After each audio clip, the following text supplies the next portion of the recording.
Voici, je vous envoie comme des brebis au milieu des loups. Soyez donc prudents comme les serpents et simples comme les colombes. Voici, je vous envoie comme des brebis au milieu des loups. Soyez donc prudents comme des serpents et simples comme des colombes. Dans toute la Bible, c'est le seul endroit où le serpent est pris pour modèle de vertu, pris pour exemple.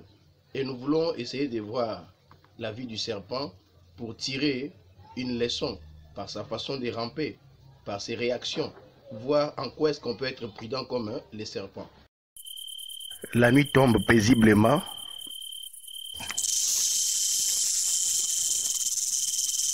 Un serpent trouve son chemin dans une menuiserie. Alors que les ondulations de son corps parcourent le sol, il se coupe lui-même entre la lame tranchante d'une scie. Ce n'est pas la scie qu'il a coupée, mais c'est lui-même dans sa manière de ramper. Il frôle la scie et se fait couper. Le serpent se dresse et frappe violemment la scie dentelée pour se venger. Un acte déraisonné, car cela est sans conséquence pour la scie, mais qui blesse gravement le serpent à la mâchoire. Le serpent, aveuglé par sa rage et convaincu d'être face à un ennemi dangereux, le serpent entoure la scie de tout son long pour en venir à bout et la faire suffoquer. C'est encore une nouvelle attaque sans incidence sur l'ennemi. Dans la réalité, comment peut-on se faire du mal à soi-même quand on sort avec le mari ou la femme d'autrui, quand on spolie la veuve et les orphelins, quand on abandonne une femme avec laquelle on a souffert, mais quand on devient riche, quand les choses commencent à marcher, ce n'est plus elle. Quand on ne paye pas ses employés, c'est-à-dire on fait travailler des gens, mais pour les payer, c'est des problèmes. Comment est-ce que les gens réagissent dans la vie normale?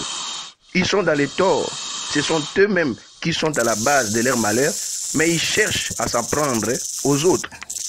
Tu sors par exemple avec le mari d'autrui, tu sors avec la femme d'autrui, cela ne te suffit pas.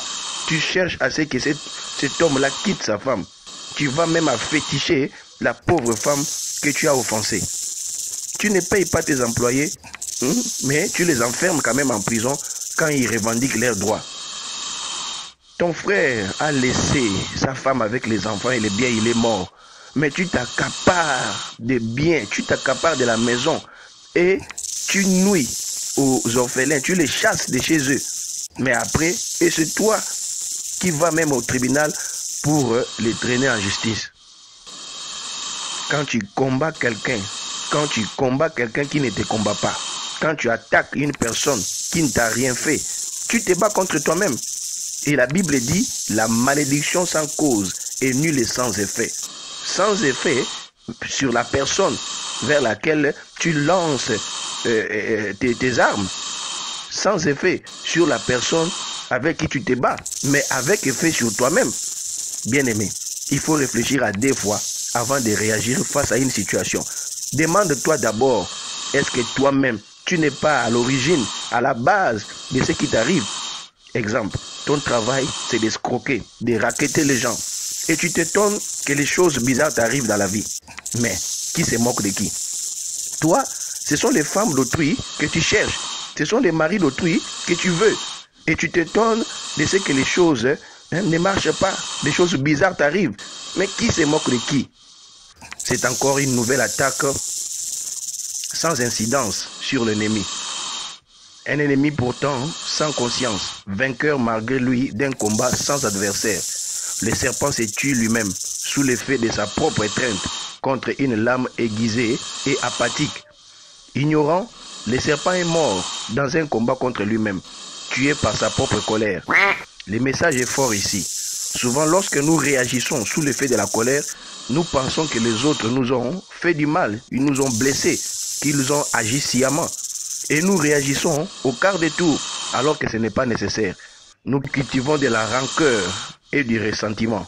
Parfois même, nous espérons, nous souhaitons la souffrance d'une autre personne. Mais en faisant cela, nous ne faisons que nous couper, nous détruire nous-mêmes avec la lame de notre propre rage. Et cette énergie malsaine que nous déversons autour de nous n'atteint personne d'autre que nous-mêmes.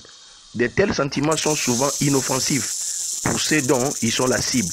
mais profondément néfaste pour notre propre corps, notre propre cœur, notre propre vie. Lorsque nous réagissons sous l'effet de la colère, plutôt qu'avec compassion, personne ne gagne. Mais lorsque vous ignorez la négativité, cela est toujours plus sain. Lorsque vous pardonnez, vous acceptez et vous laissez passer, cela est toujours plus habile.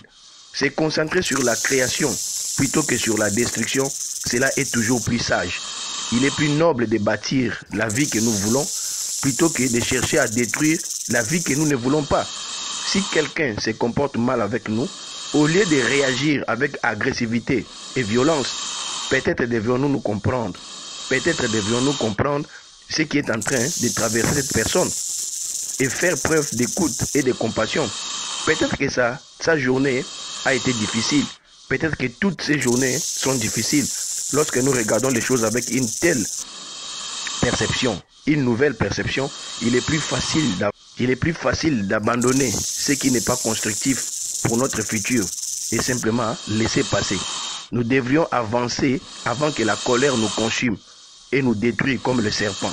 Ne réagissez pas, montrez plutôt de la compassion.